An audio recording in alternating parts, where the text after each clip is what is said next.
Iran के पास पहुंच चुके थे S-400। ये S-400 अच्छा। वही है जो पाक फिजाइया ने हिंदुस्तान का तबाह किया था। जी। वो आने के बावजूद इस जंग में ऑपरेशनलाइज नहीं थे। और is an extended form of diplomacy. Israel ने उनकी टॉप लीडरशिप को एलिमिनेट किया, उसके बाद साइंटिस्ट को किया, उनकी स्पिरिचुअल लीडरशिप को किया। फाइटर जहाज होने का एडवांटेज ये होना था कि वो कंट्रोल ऑफ द एयर कम से कम बैलेंस रख सकते थे। ईरान के लिए पॉसिबल नहीं था कि ईरान से टेक ऑफ करके जॉर्डन और इराक के ऊपर से गुजर के इसराइल पर हमलावर होता। एक तो जहाज इस काबिल नहीं थे, और अगर होते भी तो इनको इराक ने और जॉर्डन ने और इसराइल ने डिफेंस प्लेयर से वहां तक पहुंचने नहीं देना था। स्टेट ऑफ हॉर्मोज पे उन्होंने कहा था कि हम इसको ब्लॉक करेंगे। एनफोर्स हो सकता था सिर्फ और सिर्फ उस सूरत में जब उनके पास एयर कंट्रोल होता। कौमों को जब तक खुद इंसारी पर आप नहीं स्विच करेंगे, दुनिया आपको इसी तरह अपनी इंटरेस्ट से कभी आपके साथ चलेगी और कभी आपके साथ नहीं चलेगी। रशिया और चाइना ये बड़े वेल गार्डेड रिलेशनशिप रखे हुए थे इस ईरान के साथ, अमेरिकन इन्फ्लुएंस की वजह से। बिल्कुल ऐसे ही है कि आईसीसी कुछ क्रिकेट के रूल्स बना दे T20 के और वनडे के, उसके बाद ऑस्ट्रेलिया पाकिस्तान जो भी मैच खेले रूल्स वही होंगे जो आईसीसी ने T20 के मुकर्रर कर दिए। ट्रंप की तरफ से दावा किया गया कि मुकम्मल तौर पे फोर्डो और अस्फहान और नतंज जहाँ भी उन्होंने अटैक किया, मुकम्मल तौर पे उनकी कैपेसिटी तबाह हो गई है। 300 फुट तक जाने, तकरीबन 90 मीटर की डेप्थ थी। ये जो बॉम्ब है बंकर बस्टर का, वो तकरीबन 50 मीटर तक पेनिट्रेट करता है। रीजन ये है कि देखिए, जिस दिन ये टनल्स या न्यूक्लियर प्लांट्स बनाए जाते हैं उस दिन से डिजाइन में बिल्ट इन किया जाता है कि इन पर हमला होना है। ये कोई नॉर्मल घर या कंस्ट्रक्शन या शॉपिंग सेंटर नहीं है, ये केटर किया जाता है पहले दिन से। और उसी वजह से आपने नोट किया कि ये 300 फुट जमीन की गहराई में बनाए गए थे पहली बार। रेजिलियंस इसमें कोई शक नहीं, ईरानी कौम में बहुत है। और वो ये, मैं जैसे हमेशा कहता हूँ, ये कौम नहीं, एक तहजीब है। पिछले 200 सालों में इन्होंने 8 जंगें लड़ी और वो अपनी हिस्टोरिकली क्लेम करते हैं कि हमने एक भी शुरू नहीं की। इसराइल के लोग हैं 90 लाख के करीब, उनको ये रियलाइज हुआ कि बॉम्ब तो हम हमेशा दूसरों पर फेंकते थे, हम्म। ग्रिड स्टेशन पर दूसरों को उड़ाए जाते थे, हॉस्पिटल में सप्लाई मेडिकल की तो शॉट दूसरी जगहों पर होती थी, बंकर्स में रात कैसे गुजारी जाती है, 6 रातें कैसी, वो तो दूसरे लोग गुजारते थे। ये फर्स्ट टाइम इसराइल के लोगों ने सोचा कि नहीं, अच्छा जंग इस तरह भी होती है। प्राउडली आपसे शेयर करता चलूं कि पाक फिजाइया ऑलरेडी पीस टाइम में टेररिज्म के खिलाफ ये यूएवीज इस्तेमाल कर रही है। जो सूरत हाल बनी हुई है, दिफाई तज्जियाकारों की लॉटरी निकली हुई है। जो पाकिस्तानी टीवी चैनल्स पे दिफाई तज्जियाकार आते हैं उनको कैसा रेट करते हैं आप? मैं सबका बड़ा रिस्पेक्ट करता हूँ, और जो लॉटरी वाला लफ्ज है वो मैं और लाइटर कर देता हूँ। आपने लॉटरी वाला लफ्ज यूज किया, मेरी लॉटरी, मेरे जो यूट्यूब चैनल जिसका आपने जिक्र किया खालिद चिश्ती जी का, जी। उसके कुछ 26,000 के करीब सब्सक्राइबर हैं।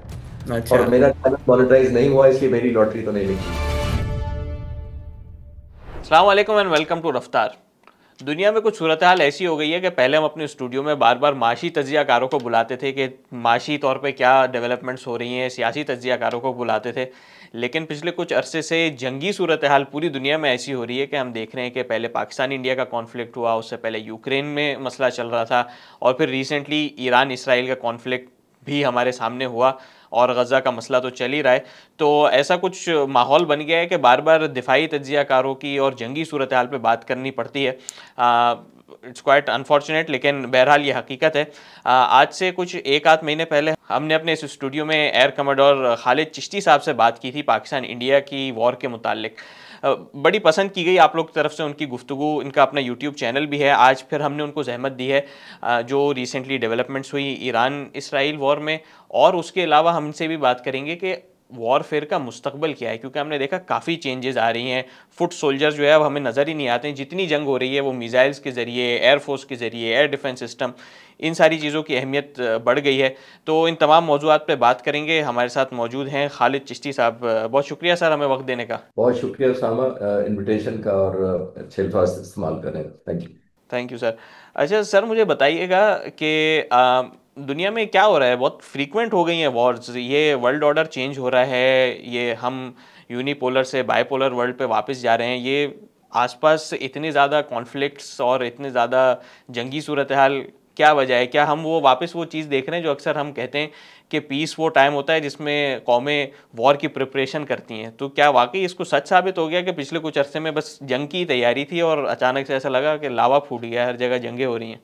बहुत शुक्रिया उसामा। ये बुनियादी तौर पर देखिए, जो वॉर है, ये बुनियादी तौर पर आप एक चीज नोट करें। एक किताब है आर्म्स एंड इन्फ्लुएंस, अच्छा। थॉमस सी शिलिंग की किताब है। और वो अपनी किताब में कहते हैं कि war is an extended form of diplomacy. अच्छा। है ये arms, obviously hmm. Extended form of diplomacy का मतलब ये है कि आप कर डिप्लोमेसी ही रहे होते हैं बुनियादी तौर पर, लेकिन क्योंकि आप टेबल टॉक फेल हो जाती हैं, कन्विंस नहीं कर पाते एक दूसरे को, या अंडर एस्टिमेट या ओवर एस्टिमेट करते हैं दूसरे को, तो आप समझते हैं कि ये टेबल पर बात नहीं होती तो ये आर्म्स के थ्रू होगी। आप नोट करें जितनी दुनिया में जंगें हुई हैं, एंड ऑफ द डे फिर उसी मकसद पे आना होता है या लाना होता है जो मुल्क चाहता है, जो खास तौर पर जो ऑफेंस करता है। वो चाहता है कि जब टेबल टॉक होगी तो मेरी एक एडवांटेजेस पोजीशन होगी, और अगर वो समझता है कि जिस दुश्मन पर मैं हमला कर रहा हूँ वो उसको सबसर्विएंट बना लूंगा और उसको obey करने पर मजबूर करूंगा, हम्म। तो जाहिर है उस विक्टिम मुल्क की जो डिफेंड कर रहा होता है उसकी पोजीशन जो टेबल टॉक पर बड़ी डिफेंसिव हो जाती है। डिपेंड करता है कितनी स्वेरिटी से उसको जाहिर है हिट बैक किया गया है। तो ये कैलकुलेशन बाज दफा ठीक निकलती है और बाज दफा मिसफायर हो जाती है। खास तौर पर दोनों जो जंगें आपने अभी जिक्र किया इंडिया पाकिस्तान का, इसमें इंडिया की कैलकुलेशन उस तरह नहीं वर्कआउट की जिसके उनके वॉर ऑब्जेक्टिव्स को कंफर्म करती हो। और इसी तरह जो इसराइल ने हमला किया था, मेरा मानना ये है कि वो भी ईरान ने सरप्राइज दिया है, ऑल्दो विक्ट्री और लूजर के सेंस में तो बाद में डिबेट हो सकती है। अच्छा सर, मुझे बताइएगा, हम ईरान की जंग पे गुफ्तगू करेंगे, लेकिन ये क्या एक न्यू नॉर्मल बन गया? आपने कैलकुलेशन की बात की, एक न्यू नॉर्मल बन गया है कि जो ताकतवर मुल्क होगा वो जब चाहेगा अपने नेबर्स में जहाँ पे कोई कमज़ोर मुल्क है, तो पहले तो किसी हद तक जिस चीज़ को हम अब हंसी आती है कहते हुए, जो इंटरनेशनल लॉज हैं उनके किसी हद तक पासदारी की जाती थी, लेकिन अब ऐसा लग रहा है कि न्यू नॉर्मल है, कोई जाके किसी भी मुल्क में जाके मार वार के वापस आ जाते हैं। ये आपने बिल्कुल ठीक कहा कि अब दुनिया जितना ज्यादा, हालांकि जितनी सिविलाइजेशन अब आ गई है या आनी चाहिए था, तब हम 2025 में है। इसी सदी, पिछली सदी के शुरू में जंगें हुई, वर्ल्ड वॉर हुई, बहुत सारी जंगें लड़ी गई, लेकिन दुनिया एडवांस होती जा रही है। बट अनफॉर्चुनेटली देखने में आ रहा है कि अभी भी जितनी एडवांस होती जा रही है शायद हमारी पेशेंस उतनी कम होती जा रही है। अब पहले शायद पेशेंस कम थी और इतने एडवांस नहीं थे या हम सिविलाइज नहीं थे और हम समझते थे कि आर्म्स के थ्रू जीता जा सकता है। लेकिन अब मुझे लगता है कि जब इतने एडवांस हो गए हैं और सो कॉल्ड हमें सिविलाइज्ड होना चाहिए, लेकिन सिविलाइज्ड होने के साथ साथ हम पेशेंस में, जिसको कहते हैं ना, रन आउट कर रहे हैं, कि हमारी पेशेंस नहीं है। हर मुल्क चाहता है कि मैं ऑफेंस करके दूसरे को अपना डिक्टेट कराऊं, चाहे वो रशिया हो, चाहे वो इंडिया हो, चाहे वो इसराइल हो। रिसेंट सारी जंगें आपने नोट किया होगा कि इसी मकसद से की जाती हैं कि अगर आप टेबल पर हमारी बात नहीं मानेंगे तो हम मिलिटरली हिट हम्म। बैक करेंगे और आपको इतनी पनिशमेंट देंगे कि आप वैसे ही हम फिर कॉम्प्रोमाइज करने पर मजबूर हो जाएंगे। अनफॉर्चुनेट है, बट 2025 में मैं समझता हूँ कि हम सिविलाइज्ड होंगे, दुनिया इंसान हो गए हैं। होना नहीं चाहिए था, but that's the reality, and unfortunate reality. अच्छा सर, मुझे बताइएगा, एक और तब्दीली हम देख रहे हैं कि जिस तरीके की हमने आपने भी जिक्र किया, पिछली दो चार जंगें जो हुई उसमें फुट सोल्जर से ज़्यादा, ईरान इसराइल जंग में तो फुट सोल्जर्स यूज़ ही नहीं हुए, जो सारी तमाम तर जंग थी वो एयर डिफेंस और एयर फोर्स और मिज़ाइल फ़िज़ाई जंग बन गई है। तो मुझे ये बताइएगा कि इसकी क्या अहमियत है, एयर फोर्स की होने की, एयर वॉरफेयर की, ख़ास तौर पे ऐसे माहौल में जब अब जंग की सूरत हाल ही ये हो गई है कि वो फ़ज़ा में ही लड़ी जाती है। देखें, एयर पावर दिन ब दिन, तकरीबन जो 125 साल पहले 1903 में पहला राइट ब्रदर्स ने जहाज उड़ाया था, ये ऑलमोस्ट 125 साल होने वाला है। इसमें जंगें अब ट्रांसफॉर्म कर गई हैं because of the induction of air power. पहले जब जहाज शुरू में होते थे वो सर्वेलेंस सिर्फ किया जाते थे, यानी ऑब्जर्व करते थे वो दूसरे दुश्मन की, यानी बैलून्स भी यूज होते थे। जब जहाज बन गए तो जहाज इस्तेमाल होना शुरू हो गए, बैलून की जगह जहाजों ने ले ली। लेकिन वो करते रिकॉर्नेसेंस थे, शुरू शुरू में ऑब्जर्व करते थे कि दुश्मन की फौजें कहाँ डिप्लॉयड है। फिर जब दूसरे मुल्क ने जहाज बना लिए तो फिर दोनों जहाजों ने सोचा कि मैं इसको मार गिराऊंगा। फिर उन्होंने कहा कि जहाज में गन लगी होनी चाहिए ताकि अगर दूसरा दुश्मन का जहाज भी ऑब्जर्व कर रहा हो तो मैं दूसरे को गिरा दूं। ये वहां से शुरू हुआ, एयर पावर यूं शुरू हुई। तो जब गन्स लग गई तो फिर उन्होंने सोचा कि ये सिर्फ सर्वेलेंस तक क्यों महदूद है, जासूसी तक क्यों महदूद है, हम हवा के जरिए बॉम्ब भी फेंक सकते हैं दूसरे पर जाकर। फिर बॉम्ब का आइडिया आ गया। अब करते करते पिछले 125 साल में एयर पावर इतनी ज्यादा मीनिंगफुल हो गई है। देखिए, उसकी 5 मैं बड़ी एडवांटेजेस आपको गिनूंगा लैंड फोर्सेस और नेवल फोर्सेस के मुकाबले में। Huge respect to naval forces and land forces में कोई शक नहीं है, उनकी जरूरत है और इंतहाई अहम एलिमेंट है, इसमें कोई शक नहीं है। लेकिन जो चीज मुमताज करती है, ये डिफरेंशिएट करती है एयर पावर को, वो बहुत सारी है। देखिए, एक नंबर वन चीज जो एयर पावर को डिफरेंशिएट करती है, जब आप लैंड फोर्सेस को डिप्लॉय करते हैं, टैंक्स भेजते हैं, कहीं तोपें भेजते हैं, गन डिप्लॉय करते हैं, बड़ी बड़ी मिसाइल्स जब सरफेस से सरफेस लेके जाते हैं, तो आप जब ट्रैक कर रहा होता है दुश्मन आपको, तो आपकी एग्जैक्ट लोकेशन आइडिया हो जाता है। आपकी फायर पावर भी पता होती है कि अगर 200 टैंक इस जगह पे खड़े हैं तो वो कितनी दूर तक गोला फेंक सकेंगे, यानी उनकी रेंज कहाँ है। इसी तरह नेवल शिप्स का होता है। एयर पावर थोड़ा डिफरेंशिएट इस तरह होती है कि एयर पावर के अंदर 5 एलिमेंट ऐसे हैं जो बहुत एक्सक्लूसिव टू एयर पावर है। नंबर वन होता है इनिशिएटिव। इनिशिएटिव का मतलब होता है कि जब सरगोदा, पिशावर, कराची से एक बेस से फाइटर जहाज टेक ऑफ करते हैं तो वो चंद मिनटों में एयरबोर्न होते हैं और चंद मिनटों में जाकर दुश्मन के किसी एक डेजिग्नेटेड टारगेट पर इनिशिएट करके अपनी वॉर को मुसल्लत कर सकते हैं, बॉम्बिंग कर सकते हैं। ये हम्म। दैट इज इनिशिएशन जो है वो इतने शॉर्ट नोटिस पर हो सकती है, वो एयरफोर्स ही कर सकते हैं। हम्म। Number two, flexibility. फ्लेक्सिबिलिटी ये होती है कि आपको कहा जा रहा है आप ए जगह पर जाएं, फिर कहा जा रहा है नहीं आप बी जगह पर बॉम्ब कराएं जाके, ये प्रायोरिटी वो है। तो फ्लेक्सिबल है, आप टर्न बैक करते हैं, आपको डिप्लॉयमेंट नहीं चाहिए होती है, दुश्मन को वार्निंग नहीं मिलती। तीसरा एलिमेंट होता है सरप्राइज। सरप्राइज का मतलब होता है दुश्मन आपसे एक्सपेक्ट नहीं करता, वहां पे आप जाके हिट बैक कर लेते हैं। और उसके आगे जाके चौथा आ जाता है उसी में से शॉक इफेक्ट, पब्लिक पर भी। अब एक फाइटर जहाज अगर आप दुश्मन के शहर पर उड़ रहा है, चाहे वो बमबारी किसी मिलिट्री इंस्टॉलेशन पर करे, पर पूरे शहर को या पूरी सिविल पॉपुलेशन पब्लिक को एलिमेंट ऑफ इनसिक्योरिटी में एयरफोर्स मुब्तला कर देती है कि दुश्मन के जहाज यहां तक पहुंच गए। और पांचवा और मोस्ट इंपॉर्टेंट फैक्टर होता है कि एयरफोर्स आजकल फेवरेबल या अनफेवरेबल इन्वायरमेंट पैदा करती है। आप 7 तारीख की सुबह की एग्जाम्पल ले लें जी, 7 मई की, जब पाक फजाइया ने 6-0 से उस दिन का इनकाउंटर खत्म किया था। तो उस दिन आप मुसल्लह अफवाज दोनों तरफ से, पाकिस्तान आर्मी से, पाकिस्तान नेवी से उस दिन पूछते कि कैसा मोराल है, तो जवाब आपको पता है क्या होगा। और उसी दिन आप हिंदुस्तान की आर्मी और नेवी से पूछते कि मोराल कैसा है 6-0 के बाद, तो मोराल डिफरेंट होना था। जिसका मतलब यह है कि लोगों में और लड़ने वाली फोर्सेस के दरमियान जो विल टू फाइट है वो इफेक्ट करती है एयरफोर्स, और आपने नोट किया उसी से एनवायरनमेंट बनता है। तो ये 5 चीजें हैं जो डिफरेंशिएट करती हैं एक एयरफोर्स की फाइटिंग को वर्सेस दी अदर फोर्सेस। बड़े ज़बरदस्त तरीके से आपने समझा दिया। मैं इसी बात को आगे लेके चलूँगा। आपने पाकिस्तान का तज़किरा किया, हमने अभी रिसेंटली देखा ईरान इसराइल जंग में जो बहुत बड़ा डिसएडवांटेज था ईरान को, वो ये था कि उनके पास एयरफोर्स उनकी इफ़ेक्टिव नहीं थी, बल्कि ना होने के बराबर थी इसराइल के जदीद तैयारे F-35 वगैरह के। तो इस जंग में आपने किस तरीके से इस चीज़ को देखा कि ईरान के पास एयरफोर्स नहीं थी, तो कहाँ पे वो मार खा गए इस वजह से? देखिए अभी भी आपने बिल्कुल शुरू में सही कहा कि फुट सोल्जर यूज नहीं हुए, नेवी ऑलमोस्ट कहीं तक से डिप्लॉय नहीं की। जो मीडियम यूज किया वो फिर भी एयर ही था। जो ड्रोन्स हम्म। आप बता रहे हैं, जो मिसाइल कह रहे हैं, बैलिस्टिक हैं, हाइपरसोनिक है, मीडियम फिर भी एयर ही यूज हुआ है। That mean hmm. स्पेस को यूज किया गया, एयर स्पेस को। एक बात। दूसरी बात जो एयरफोर्स की तरफ पॉइंट आउट कर रहे हैं ईरान की, वो अनफॉर्चुनेटली उन्होंने इस पर बहुत फोकस नहीं किया। आज उनके पास F4 फैंटम और F14 जहाज थे, ये दोनों अमेरिकन बने हुए जहाज हैं, शाह के ज़माने के बने हुए जहाज थे। स्पेयर पार्ट्स इनके फौरन बाद बंद हो गए थे पिछले 45 सालों में।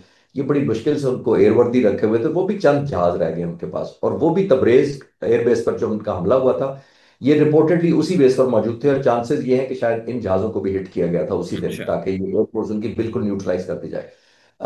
एयरफोर्स आपको चाहिए क्यों होती है वो मैंने पिछले सवाल के जवाब में आपको बताया।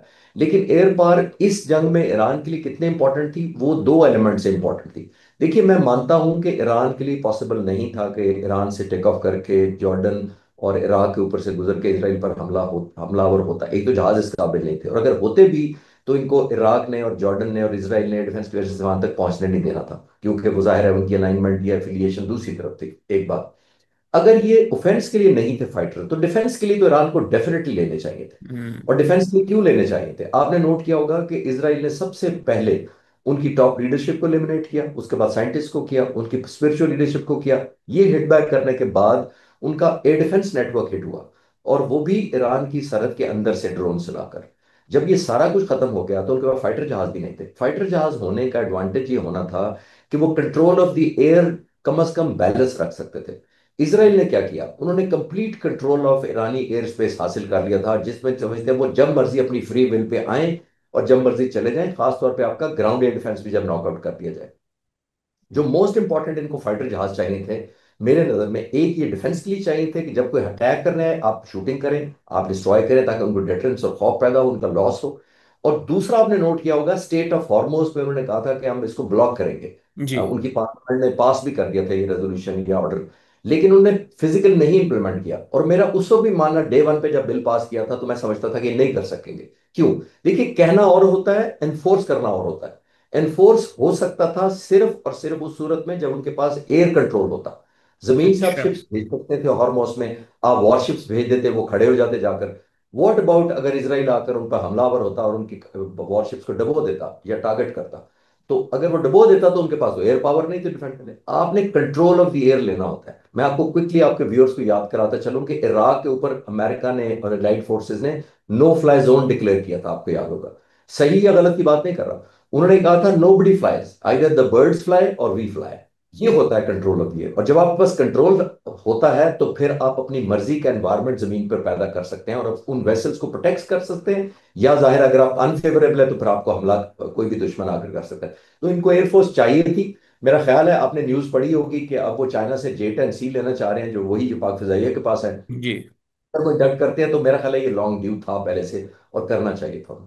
मैं अगला सवाल, आप जब गुफ्तगू कर रहे थे मैं यही पूछने वाला था कि अभी तक रशिया और चाइना से उन्होंने क्यों टेक्नोलॉजी नहीं ली? अगर अमेरिका से उनके मसाइल भी हैं, सैंक्शंस हैं, तो चाइना की तरफ से क्यों उनकी मदद नहीं की गई? एक तो जो मैं इस वॉर से पहले भी जो इस जियोपॉलिटिकल सिचुएशन इस एरिया में फॉलो कर रहा था, तो मेरा मेरा मैं समझता हूं कि रशिया और चाइना ये बड़े वेल गार्डेड रिलेशनशिप रखे हुए थे इस ईरान के साथ, अमेरिकन इन्फ्लुएंस की वजह से। ये बिल्कुल ऐसे ही है, क्योंकि आप यंग हैं और आई एम श्योर क्रिकेट समझते होंगे। ये बिल्कुल ऐसे ही है कि आईसीसी कुछ क्रिकेट के रूल्स बना दे T20 के और वनडे के। उसके बाद ऑस्ट्रेलिया पाकिस्तान जो भी मैच खेले, रूल्स वही होंगे जो आईसीसी ने T20 के मुकर्रर कर दिए हैं। ये हम्म। समथिंग लाइक दैट था। ये अमेरिका ने कुछ रूल किए हुए थे कि कोई बिजनेस नहीं करेगा। सिर्फ एक बिजनेस, ईरान ईरान के पास सबसे ज्यादा बिजनेस करने के लिए है क्या? वो है तेल।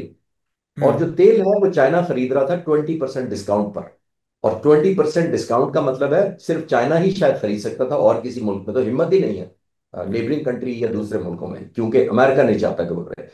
रशिया से S-400 उन्होंने सौदा भी किया हुआ था तकरीबन 2 साल पहले का। और मेरी कुछ न्यूज के मुताबिक कंफर्मेशन भी कर सकता हूं मैं कि इसराइल ने ईरान के पास पहुंच चुके थे S-400। ये S-400 अच्छा। वही है जो पाक फिजाइया ने हिंदुस्तान का तबाह किया था। जी। वो आने के बावजूद इस जंग में ऑपरेशनलाइज नहीं थे। और मेजर वजह ये थी कि ईरान को देने के बाद रशिया ये इंसिस्ट कर रहा था कि हमारे ऑपरेटर्स और कंट्रोलर्स और टेक्नीशियंस हमारे इसको ऑपरेट करेंगे। और ईरान इस पर एग्री नहीं कर रहा था। और दैट्स उस वेरी पर इंटरेस्टिंग। ट्रेनिंग ना देने की और टेक्नोलॉजी और इम्पार्ट ना करने की सबसे बड़ी वजह अमेरिकन इन्फ्लुएंस ही था। तो इंडिजीनियस ये एक बात और भी उसामा हमें याद कराती है कि कौमों को जब तक खुद इंसारी पर आप नहीं स्विच करेंगे, दुनिया आपको इसी तरह अपनी इंटरेस्ट से कभी आपके साथ चलेगी और कभी आपके साथ नहीं चलेगी। हमारी मिसाल वो लहदा है, जब कभी उस टॉपिक पर अगर आना चाहें, JF-17 थंडर हमारी अपनी 200 के करीब जहाज उड़ रहे हैं हमारे। अगर हम डिपेंडेंट होते, जो 1980s के में हो गया था, अमेरिका ने हमारे F-16 के पैसे भी रोक लिए थे, जहाज भी डिले कर दिया था। तो हम और या कोई भी मुल्क फिर हॉस्टेज रहता है टेक्नोलॉजी पे जब आप डिपेंडेंट रहते हैं दूसरों पर। अच्छा, मुझे ये बताइएगा, ईरान पे ही हम गुफ्तगू कर रहे हैं। अभी गुज़िश्ता दिनों अमेरिका ने भी अपने B-2 फाइटर्स हैं, उनके ज़रिए ईरान के यूरेनियम की इनरिचमेंट के जो मौक़े हैं, जो मुख्तलिफ साइट्स हैं, उनके ऊपर बमबारी की। ट्रंप की तरफ से दावा किया गया, अमेरिकन मीडिया ने वो उसकी तरदीद की कि मुकम्मल तौर पे फोर्डो और असफ़हान और नतंज़ जहाँ भी उन्होंने अटैक किया, वो मुकम्मल तौर पे उनकी कैपेसिटी तबाह हो गई है और वो अब अगले काफ़ी अरसे तक उसको वापस कंटिन्यू नहीं कर सकेंगे। आपकी क्या असेसमेंट है, किस हद तक इफ़ेक्टिव थे ये अटैक्स अमेरिकन? देखिए, उस हमले के फौरन बाद भी कुछ इंटरव्यूज में मैंने ये कहा था कि ये मुझे नहीं लगता कि ये टारगेट अचीव हुए होंगे। जो जो अमेरिकन पॉइंट ऑफ व्यू से, इजरायली पॉइंट ऑफ व्यू से जो विश लिस्ट थी उनकी कि हम इस हद तक तबाह करेंगे, मेरा नहीं लगता उस तरह।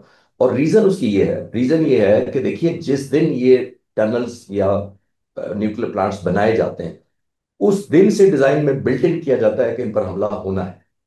ये कोई नॉर्मल घर या कंस्ट्रक्शन या शॉपिंग सेंटर नहीं है कि जिसको केटर नहीं किया जाता। ये केटर किया जाता है पहले दिन से। और उसी वजह से आपने नोट किया कि ये 300 फुट जमीन की गहराई में बनाए गए थे। पहली बात ये ध्यान में हम्म। रखें। दूसरी बात इंपॉर्टेंट ये है कि जब आप टनेज फेंकते हैं, B-2 उड़ के आया था उनके अमेरिका के बेसिस से। जी। हालांकि इनके पास यहाँ डिगो गार्शिया में एक बेस भी है जो साउथ ऑफ इंडिया है, अबाउट 1800 किलोमीटर तकरीबन साउथ में, एक छोटा सा जजीरा है। मैं समझ जी। रहा था जी। शायद वहां से भी आएगा, क्योंकि वहां भी B-52 भी है और B-2 जहाज भी है। हाँ, उन्होंने नकलो हरकत भी की थी लोगों को ज़रा डिसीव करने के लिए उस तरफ। रिसीव करने के लिए गुआम से किया था उन्होंने। वो एक और बेस है उनका इंडोनेशिया की तरफ, वो डिसेप्शन प्लान था। और मुझे लगता था कि किसी और बेसिस से इसलिए नहीं उड़ाया कि शायद उनकी सीक्रेसी लीक होने का खतरा हम्म। था, मेरा ख्याल ये है। पहली बात। दूसरी बात, जो टनेज उन्होंने बताई है, देखिए 300 फुट तक जाने, तकरीबन 90 मीटर की डेप्थ थी। हम्म। ये जो बॉम्ब है जिनका आपने जिक्र किया बंकर बस्टर का, वो तकरीबन 50 मीटर तक पेनिट्रेट करता है। और आप नोट करें कि इसका मतलब है ईरान को ये आइडिया था कि हमने ऑलमोस्ट डबल जाना है उससे, तब जाकर हम शायद बचे रहेंगे, पहली बात। हम्म। दूसरी बात यह है कि जब आप बॉम्ब फेंकेंगे तो वो 50 मीटर पर, चाहे आप 10 फेंकें या 20 फेंकें, अगर वो 50 मीटर पर रुक जाते हैं या वहां तक इफेक्ट क्रिएट करते हैं और उसे नीचे नहीं करते तो प्लांट तो बच गया, पहली बात यह। हम्म। और ये बहुत मुश्किल काम होता है कि आप एक दफा बॉम्ब मारा, आपने 50 मीटर गहराई तक गए और फिर एक और बॉम्ब उसी होल उसी पिन में मारा, फिर उससे ज्यादा पेनिट्रेट किया। लेकिन आप हम्म। जरा 2005 से मैं इसके न्यूक्लियर प्लांट की तस्वीरें देख रहा हूँ, जो इनका स्पेशली जो इनका कुंभ के पास है, वर्क फर्दो का। हम्म। इसमें ये पहाड़, चटीले पहाड़ है सख्त, इनके सेंटर में उन्होंने पूरे ट्रैक बना के कंपाउंड बनाया हुआ है। ये एक टनल नहीं है कोई जिसको मारना था और वो तबाह हो जानी थी। ये पूरा कंपाउंड है, अंडरग्राउंड कनेक्टेड है, हंड्रेड्स ऑफ फीट आपस में इन्होंने कनेक्टिविटी की हुई है, इनके ट्रैक्स अंदर बने हुए हैं, बिलो द ग्राउंड। तो एक दो चार जहाजों की टनेज से मेरा नहीं ख्याल कि पूरे का पूरा सिस्टम कोलैप्स कर गया होगा। और स्पेशली यूरेनियम अगर उन्होंने पहले निकाल लिया, जिसको वो कह रहे थे 400 किलोग्राम एनरिच यूरेनियम है, वो तो डेफिनेटली निकाल लिया होगा। बिकॉज ये कोई सरप्राइज तो नहीं है ईरान के लिए कि यहाँ पर हमला होगा, तो वो तो होना था। तो वो भी इसका मतलब है कि चांसेस हैं कि मिलिट्री ऑब्जेक्टिव न्यूक्लियर रिलेटेड जो अमेरिका और ईरान ने कोशिश की, अमेरिका और इसराइल ने जो कोशिश की थी, वो हासिल नहीं हुए होंगे मेरा ख्याल है। हमारा एक सिंबॉलिक अटैक लेकिन हो गया, उससे हमें अपना जो न्यूक्लियर हमारा प्रोग्राम था उसकी वो बार बार याद आता है कि पाकिस्तान ने किस तरीके से स्विफ्टली उसको डेवलप किया और बग़ैर इस ख़तरे के। ऐसा भी नहीं हुआ कि कोई हमला हुआ हो और हमने उसको रोका हो, ये नौबत ही नहीं आई कि हमारे प्रोग्राम को किसी भी तरीके से जेपरडाइज किया जाए। इधर जी मैं जी। आपकी थोड़ी सी सॉरी फॉर इंटरप्शन, मैं आपकी उम्र का जब था, आप भी नौजवान हैं, यंग जी जी। फाइटर पायलट के तौर पर मेरी पिंडी चकलाला जो अबनूर खान एयरबेस है, हम्म। वहां पे कोई 5-6 साल मैंने ड्यूटी की है डिफेंस की, जो इसी कौटा न्यूक्लियर प्लांट को प्रोटेक्शन के लिए थी। और अच्छा। हमें भी खतरा इन दो मुल्कों से ही था। लेकिन अल्हम्दुलिल्लाह पाकिस्तान एयरफोर्स, जिसको कहते हैं ना हाईएस्ट अलर्ट रही 10 साल तक, तो किसी दुश्मन को किसी तरह का जहाज भेजने की हिम्मत नहीं हुई हमारे खिलाफ। हाँ, हमने इस पूरी जर्नी पे ब्रिगेडियर फिरोज साहब से पॉडकास्ट की, बड़ी इंटरेस्टिंग उन्होंने बातें बताई। तो एक एक सवा घंटा उनके साथ भी लगा गुफ्तगू में, लेकिन उन्होंने पूरी जर्नी बताई और किस तरीके से मुख्तलिफ मौक़ों पे एक चेन ऑफ कमांड में, और फिर मुख्तलिफ हमारे जो पॉलिटिकल और मिलिट्री था उसमें एक सेम पेज पे इस मौजू पे, चाहे हुकूमतें बदलती रहीं लेकिन पाकिस्तान एक ऑब्जेक्टिव के साथ चलता रहा। वो राइट फ्रॉम द बिगिनिंग जब फैसला हुआ, उसके बाद जब बना लिया, उसके बाद जब उसको हमने तजर्बात किए, तो उसके बाद तक जो उन्होंने हमें तफसीलात बताई वो वाकई मौजूदा हालात को देख के इंसान को फ़ख्र होता है कि हमने वाकई एक ऐसी चीज़ अचीव की जो सारी दुनिया की ताकतें चाहती थी कि हम किसी भी तरीके से ना करें। अच्छा खालिद चिश्ती साहब, बताइएगा, ईरान पे ही हमने देखा, उससे पहले यूक्रेन की भी बहुत हौलनाक किस्म की वीडियोस हमारे सामने आई जिसमें ड्रोन्स का जो इस्तेमाल था वो बहुत तबाहकुन अंदाज में किया गया। यूक्रेन में हमने देखा कि वो रशियन बेसिस के अंदर जाके उन्होंने अटैक किया। ईरान में भी देखा कि मोसाद जो एजेंट्स थे उन्होंने ईरान के अंदर बेस बना ली थी, फिर उन्होंने जाके जिस तरीके से प्रिसाइज अटैक किए। तो ड्रोन किस हद तक शुरू में, तो जैसे आपने एयर डिफेंस का पूरा बता रहे थे, आपके एयरफोर्स पहले शुरू में सर्विलेंस के लिए इस्तेमाल होती थी, ड्रोन की भी शुरुआत कुछ ऐसी थी, लेकिन अब ऐसा लग रहा है कि ड्रोन टेक्नोलॉजी जो है वो आहिस्ता आहिस्ता सबसे क्रिटिकल अपना वो होती जा रही है। देखिए जो ड्रोन है ये, बिल्कुल आपने सही कहा कि शुरू में ये भी ऑब्जर्वेशन साइड सेंस में ही इस्तेमाल किए जाते थे, फिर इनको आर्म्ड कर दिया गया कि इनको ड्रॉप करना चाहिए, और उसके बाद इनको two two role, bi role या ट्विन ऑप्शन में कन्वर्ट कर दिया गया। हमारे खिलाफ भी जो इस्तेमाल किए थे इजरायली ड्रोन हिंदुस्तान ने, मई 2025 में ही, वो यही थे। वो दो रोल प्ले करते हैं बुनियादी तौर पर। वो रोल ये होता है कि एक सर्वेलेंस करना। हम्म। सर्वेलेंस से मतलब ये सिर्फ नहीं है कि ऑब्जर्व करते हैं कि लोग क्या है। सर्वेलेंस का मतलब होता है इलेक्ट्रॉनिक वॉरफेयर के सिग्नल इकट्ठे करना, जिसका मतलब ये होता है कि अब ये जहाज आएंगे, ये ड्रोन्स आएंगे, और ये जब आप अपने रेडार्स ऑन करेंगे ऑब्वियसली इनको पकड़ने के लिए, तो ये हर उस फ्रीक्वेंसी को जो इसको लॉक करने की कोशिश करेगी, ये बैक पेरेंट यूनिट को ट्रांसफर कर देता है उसकी फ्रीक्वेंसी का डाटा और उस रेडार की लोकेशन। जिसका मतलब ये है कि उस पेरेंट यूनिट के पास ये डाटा आ जाएगा कि अगर उन्होंने एक पेनिट्रेट करना है, लाहौर के से एंटर होता है कि वाघा बॉर्डर से एक मिसाइल एंटर होता है हाइपोथेटिकली, और सरगोदा या मियां या पेशावर तक जाता है, तो अन रूट जितने रेडार्स होंगे उनकी फ्रीक्वेंसी ट्रांसमिट हो जाएगी एग्जैक्ट लोकेशन के साथ भी। तो सब्सिक्वेंट अटैक बड़ा मुश्किल हो जाता है, बचाना के जो डिफेंड कर रहा होता है। और इवन जो ड्रोन फ्रीक्वेंसी ट्रांसमिट कर रहा होता है उसको भी कंट्रोल करके एनी ऑफ द टारगेट जिसको वो कर रहे होते हैं उस पर गिराया जा सकता है टनल के साथ। तो ये एक लेटेस्ट टेक्नोलॉजी आ गई है drone versus obviously air defence के अंदर जो नया डिमेंशन ऐड हुई है। ये जो ड्रोन की टेक्नोलॉजी ईरान ने इस्तेमाल की है, ये तो ऑलमोस्ट मिसाइल्स हैं, बेसिकली बैलिस्टिक मिसाइल कह लें, या ड्रोन का नाम कॉमन लफ्ज ड्रोन यूज होता है। बट ये मिसाइल्स हैं सरफेस टू सरफेस, और ये ऑब्वियसली जिसको मैंने कहा कि मुख्तलिफ कैटेगरीज के हैं, जिसके अंदर बैलिस्टिक भी है, फिर हाइपरसोनिक है जो वो किया है। तो अब लेटेस्ट टेक्नोलॉजी, खास तौर पे ईरान जैसे मुल्क जिनका जो टारगेट मुल्क था या दुश्मन मुल्क था वो बहुत दूर था, एयरफोर्स के जहाज जा नहीं सकते थे वहां तक, रास्ते में एनवायरनमेंट ऐसा नहीं था। और एक और चीज उस सामने मैं आपको क्लियर करता चलूं कि ये जो मिसाइल या ड्रोन चलाए ईरान ने, इनको बहुत जी। रेजिस्टेंस, और उसके बावजूद पहुंच गए, जो काबिल तारीफ है।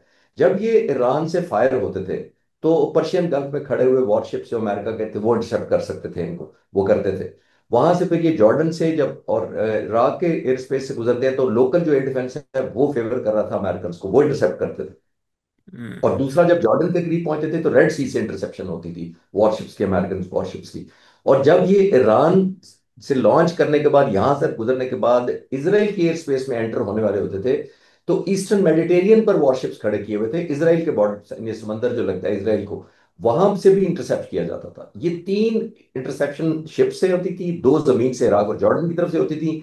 फिर उनके एयर डिफेंस के नेटवर्क की बारी आती थी जो इसराइल का अपना था, जिसके आयरन अंदर डोम एरो वगैरह। 3, एरो 2, एरो 1 और डेविड स्लिंग, और फिर आयरन डोम मशहूर जो हम कहते हैं, जिसकी बात करते हैं।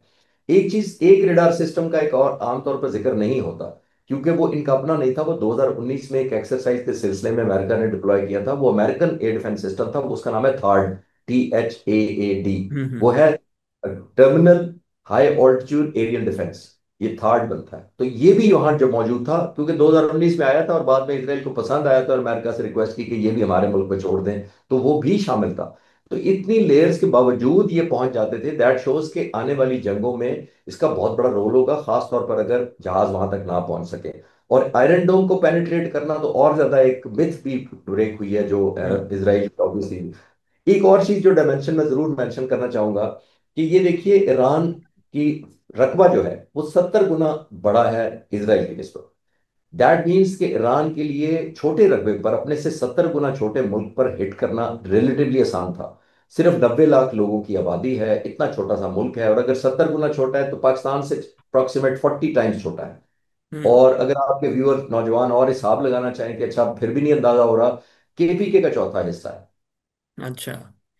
तो आपको मैं ज्योग्राफियाई अंदाजा लगाने की कोशिश कर रहा हूं कि हम समझ पाए कि कितना छोटा ये मुल्क है। अच्छा, अब ये जो लोग थे जब ड्रोन पहुंचे यहां तक, और पूरे का पूरा इसराइल जागता रहा, उन्होंने 5-6 रातें बंकर्स में गुजारी, उनको ग्रिड स्टेशन अगर हमला हो जाता है तो उनको आइडिया नहीं था बिजली के बगैर जिंदगी कैसे गुजरते हैं। उनको तो ये उनकी मिलिट्री ने खासतौर पर श्योर कराया था कि ये प्रेग्नेबल ही नहीं है, ये हमारा डिफेंस सिस्टम, कोई भी चीज दुनिया की आएगी तो पहले से मार के रह जाएगी। वो मिथ भी टूट गई। और आपने नोट किया होगा, कई लाख प्रोबेबली जो इसराइली है उन्होंने स्केप किया है वहां से, मुल्क छोड़कर गए हैं, जबकि ईरानी मैंने नहीं देखा कि वो मुल्क छोड़कर जा रहे हैं। वो तो बहरी जहाजों से निकल के लोग चले गए हैं मुल्क छोड़कर, स्केप कर गए थे अपना मुल्क छोड़कर। क्यों? क्योंकि उनको सेंस ऑफ सिक्योरिटी ज्यादा दिया गया था, ओवर रियलाइजेशन थी उनमें, या ओवर बिलीव था उनका कि यहाँ हम पहुंच नहीं सकेंगे। तो ये ड्रोन अब इंपॉर्टेंट बहुत हो गए हैं, और शायद ये ड्रोन ना होते अगर ईरान के पास, तो फिर शायद ये जंग का शायद 1-2 दिनों में ही फैसला हो जाता और वन साइडेड होती। अच्छा सर, पाकिस्तान के ड्रोन तैयारों के मुतालिक बात करना चाह रहा था, लेकिन चूंकि हमने ईरान की इतनी तफसीली बात कर दी है, तो मुझे ये भी बता दें कि आपकी असेसमेंट क्या है ओवरऑल, आपने जंग को क्या देखा? ईरान ने इसराइल को शॉक तो ज़रूर किया, लेकिन इस जंग में जीतने हारने के मुतालिक क्या कहा जा सकता है? देखिए उसामा, जब भी जंग लड़ी जाती है तो जंग से पहले आपने एक वॉर ऑब्जेक्टिव्स डिफाइन करने होते हैं अपने। जब मैं जंग पे जाऊंगा, या जब खास तौर पे वो मुल्क जो हमला करता है ऑब्वियसली वो प्लान करता है कि ये मेरे वॉर ऑब्जेक्टिव्स ये हैं। जो वॉर ऑब्जेक्टिव्स इसराइल ने डिफाइन किए होंगे पॉसिबली, अब तो सबको समझ आ गई है, वो यही थे कि एक तो न्यूक्लियर उनका प्रोग्राम को रोल बैक या जीरो करना, और एक ऑब्वियसली रिजीम चेंज करना। आपके व्यूअर्स की आसानी के लिए मैं बताता चलूं कि इसराइल ने इस ऑपरेशन का नाम रखा था राइजिंग लॉयन, उठता हुआ शेर। तो ये शेर कौन था? ये शेर था उनके झंडे पर, शाहजहां के जमाने में। जी। जरा रिलेट करें, अभी जहां पे उनके झंडे के अंदर अल्लाह लिखा हुआ है, पहले यहाँ लॉयन होता था, अगर आप गूगल करेंगे तो। जी। तो जी। ये जी। राइजिंग लॉयन उस तरफ इशारा था, आप समझ गए होंगे। एक तो ये था। तो मेरा नहीं ख्याल कि दोनों ऑब्जेक्टिव्स वो कंफर्म कर सकते हैं। एक तो रिजीम चेंज तो हमें नजर आ गया, ऑब्वियसली नहीं हुआ। जो न्यूक्लियर मैं आपको बता रहा हूँ वो मेरा नहीं ख्याल कि वो उनकी ख्वाहिश के मुताबिक परसेंटेज हिट हुआ होगा। हाँ, एक पॉसिबिलिटी रहती है, क्योंकि अनफॉर्चुनेटली इसराइल की इंटेलिजेंस इस हद तक पेनिट्रेट कर चुकी है ईरान के अंदर, और हमने देख भी लिया उनकी साइंटिस्ट को, उनकी लीडरशिप को, उनके स्पिरिचुअल लीडर्स को एलिमिनेट करने में सबसे बड़ा जो हाथ था वो इंटेलिजेंस का था। उनके कार्स में बॉम्ब्स इंस्टॉल किए गए, उनकी एग्जैक्ट लोकेशन बताई गई, उनकी मूवमेंट्स रिपोर्ट की गई, रियल लाइफ, जिसकी वजह से इतनी उनकी किलिंग हुई अनफॉर्चुनेटली। आपके व्यूअर्स के और आसानी के लिए मैं एक और बात करता चलूं कि आप नोट करें कि हमने न्यूक्लियर बॉम्ब 40 साल पहले बना लिया हुआ है या 30 साल पहले बना लिया हुआ है। हमें आज भी कितने न्यूक्लियर साइंटिस्ट के नाम याद है? दो या तीन? हम्म। चार? 19 तो याद नहीं होंगे ना। तो आप इमेजिन करें कि कितना बड़ा नुकसान हुआ है। मैं ये रियलाइज कराने की कोशिश कर रहा हूँ ये डाटा देके कि जब बन गया उसके बाद भी हमें तीन चार से ज्यादा नाम नहीं आते, और जब बना नहीं है तो 19 की इतनी बड़ी तादाद होगी ईरान के लिए। एक बात, वो टारगेट हिट हो जाना, तो ये बहुत बड़ा सेटबैक था। इसराइल ने जो किया था मैसिव डिस्ट्रक्शन थी, मल्टी डोमेन किया था उन्होंने। पहले हवा से 200 जहाज आए, उनको एलिमिनेट किया, टारगेटिंग की, फिर जमीन से उनके एयर डिफेंस नेटवर्क को हिट किया, फिर ड्रोन से हिट किया। और ये बहुत बड़ा एक सेटबैक था। ईरान ने जो कम बैक किया था ऑलमोस्ट 24 घंटे में, वो रिमार्केबल था, इसमें कोई शक नहीं।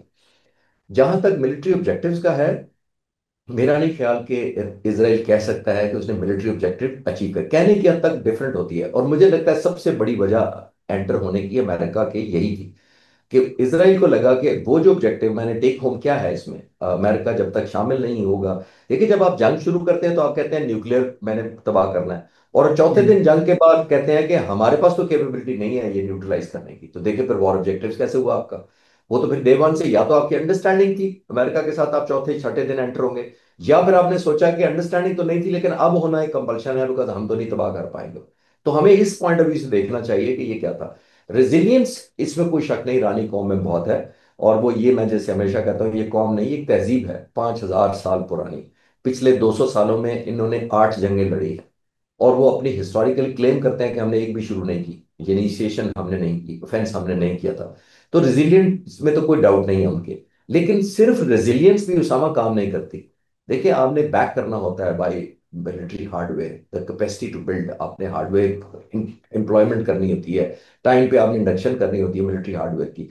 तो जीतने हारने के अलावा इसमें कोई शक नहीं कि ईरान का बहुत डैमेज हुआ है, बहुत बड़ी लीडरशिप। अभी मैंने 19 साइंटिस्ट की आपको मिसाल दी है, कितना जी। बड़ा डैमेज है एक बार, बहुत डैमेज हुआ उनका। लेकिन एक चीज जो उन्होंने किया है कि इसराइल की वो मिथ भी खत्म कर दी है कि वो इम्प्रेग्नेबल मुल्क है, हम्म। उधर कोई पेनिट्रेट नहीं कर सकता। उनकी बिल्डिंगें ऑब्वियसली जब गिरी हुई देख के लोग हैरान थे कि ये इसराइल की तस्वीर है या कुछ और ऐसी जगहों की है जहां इसराइल बमबारी करता है जाकर। तो वो खाका बदल गया। एक और चीज जो नोट करें कि बेसिकली ईरान ने शायद मेजरेबल सेंस में उस तरह ना अचीव किया हो, लेकिन एक चीज उन्होंने जरूर हासिल की थी। उन्होंने एक तो उनका जो सेल्फ कॉन्फिडेंस या सेल्फ इमेज था इसराइली लोगों का, वो तोड़ा, मिलिट्री का तो तोड़ा ही तोड़ा। और दूसरा, उनको ये रियलाइज कराया कि वॉर की एक प्राइस होती है। मैं हम्म। हमेशा कहता हूं कि वॉर जब आप इनिशिएट करते हैं तो आप दुश्मन पर वॉर प्रोहिबिटिव प्राइस इंपोज करते हैं, यानी इतनी ज्यादा कीमत मांगते हैं आप कि दुश्मन दे ना सके। हिंदुस्तान का हमने क्या किया 7 तारीख को, मई को करके, 10 तारीख को जो टनज फेंक के क्या किया, हमने वो वॉर प्रोहिबिटिव प्राइस इंपोज की हिंदुस्तान पर कि ये कीमत है जो आपको देनी पड़ेगी। अगर वो मुल्क दे सकता है तो जंग कंटिन्यू रखता है, अगर वो नहीं दे सकता तो वो सीज फायर पर आ जाता है, चाहे इक्वल टर्म में हो या डिसएडवांटेज टर्म में हो। हिंदुस्तान ने भी यही प्रेसिडेंट ट्रंप को अप्रोच किया, इसराइल ने भी यही कहा। और आप नोट करें, जो वो अमेरिकन प्रेसिडेंट जो चंद दिन पहले कहता था कि ईरान को अभी भी मेरी वार्निंग है कि समेट लो, देख लो, बस चंद दिन रह गए तुम्हारे, बस ये हो जाएगा वो हो जाएगा। फिर वही अमेरिकन प्रेसिडेंट कतर के प्राइम मिनिस्टर को फोन करता है कि ईरान से कहो कि सीज फायर करें।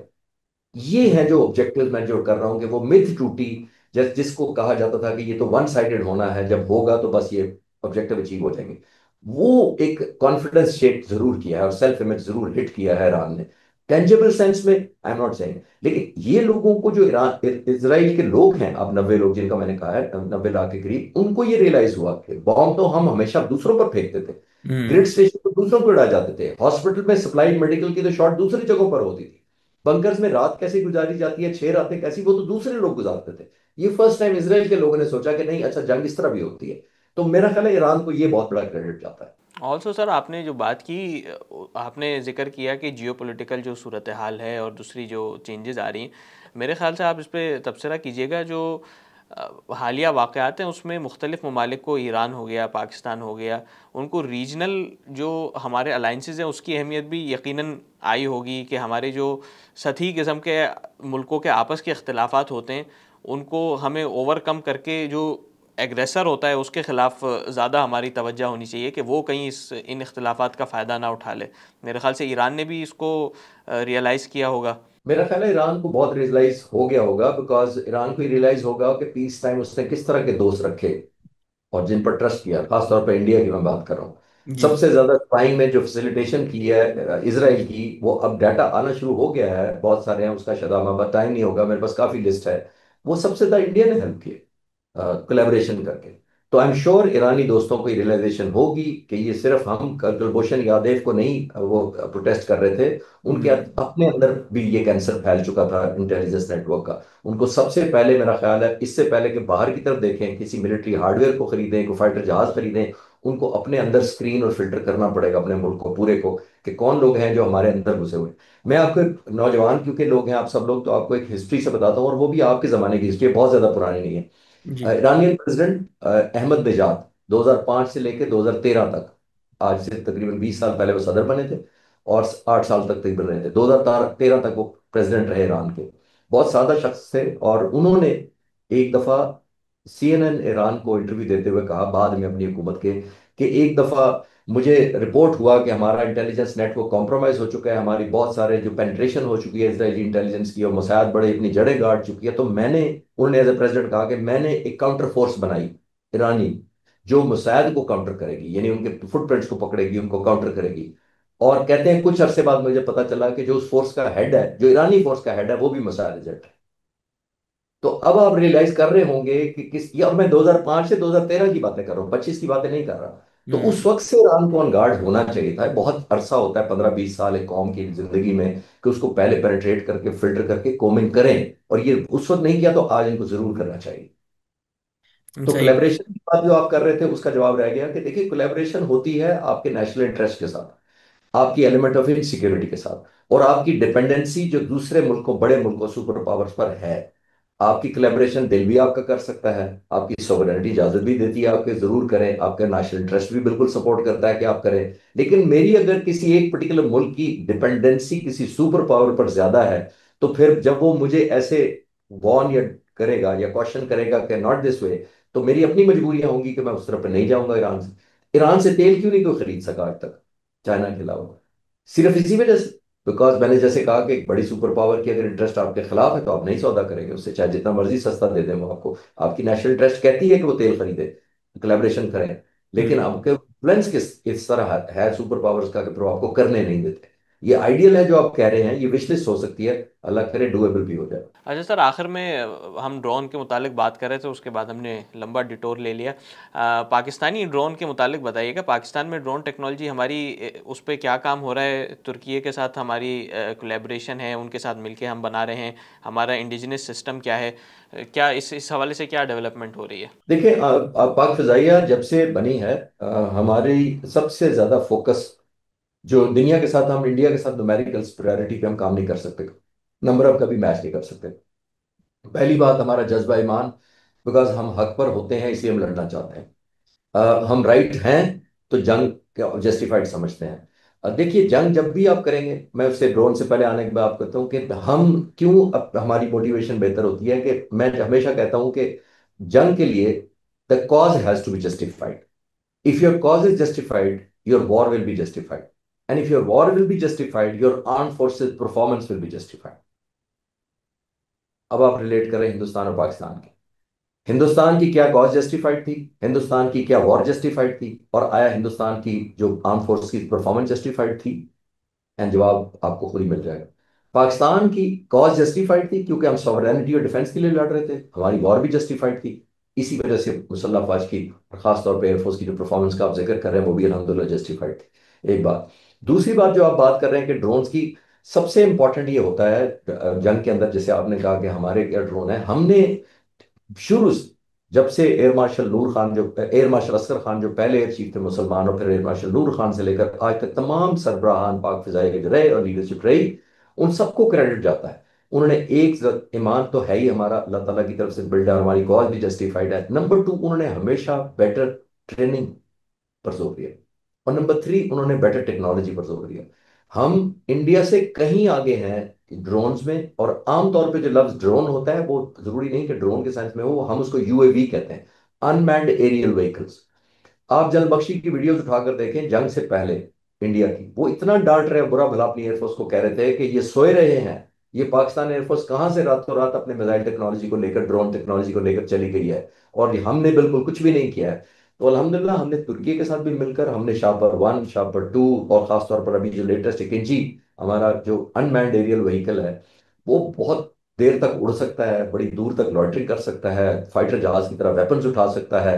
और सबसे ज्यादा ये है कि विजिबल भी नहीं होता, वो 20, 30, 40 हजार फुट पर उड़ता है। उसकी आवाज जो इंजन जो है वो पंखे वाले होते हैं, वो जेट नहीं होते, उसकी आवाज भी नहीं आती जमीन पर। और जब आप सर्वेलेंस कर रहे होते हैं या आप अटैक करते हैं, तो जो नीचे टारगेट होता है उसको पता भी नहीं होता कि आप किस वक्त हमलावर होंगे। और वो 30, 30, 40, 40 घंटे ही हवा में उड़ सकता है, जिसका मतलब है fuel wise very economical. Pilot की थकावट का एलिमेंट खत्म हो गया बीच में से, रिस्क भी खत्म हो गया लाइफ, ह्यूमन लाइफ लॉस करने का, अगर खुदा ना खास्ता कोई डैमेज होता है। तो ये सारा करने के बाद मैं एक और प्राउडली आपसे शेयर करता चलूं कि पाक फिजाइया ऑलरेडी पीस टाइम में टेररिज्म के खिलाफ ये यूएवीज इस्तेमाल कर रही है, रेगुलर, जंग से इससे कोई ताल्लुक नहीं है।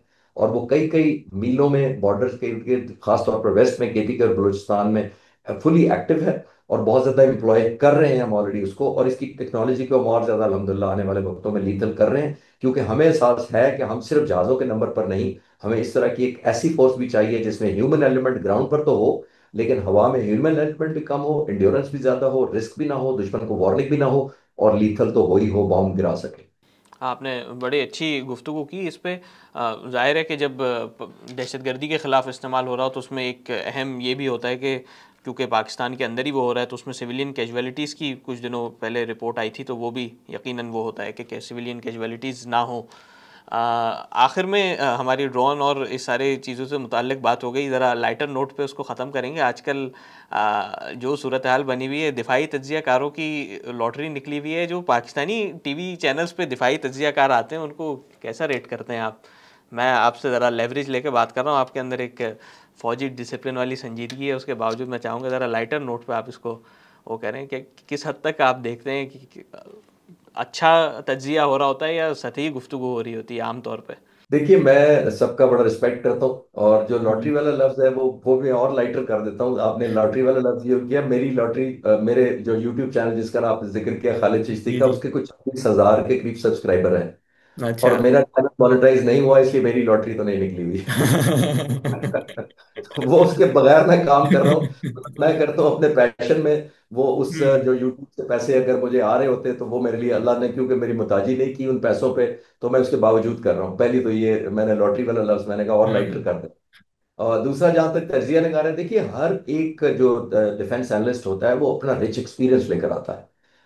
उन किसी का आर्मी से बैकग्राउंड होता है, किसी का नेवी से होता है, किसी का एयरफोर्स से होता है, किसी ने एयर डिफेंस पे ज्यादा काम किया होता है, किसी ने जियोपॉलिटिकल सिचुएशन पर डिफेंस एनालिस्ट ने काम, उसकी ज्यादा ग्रिप होती है।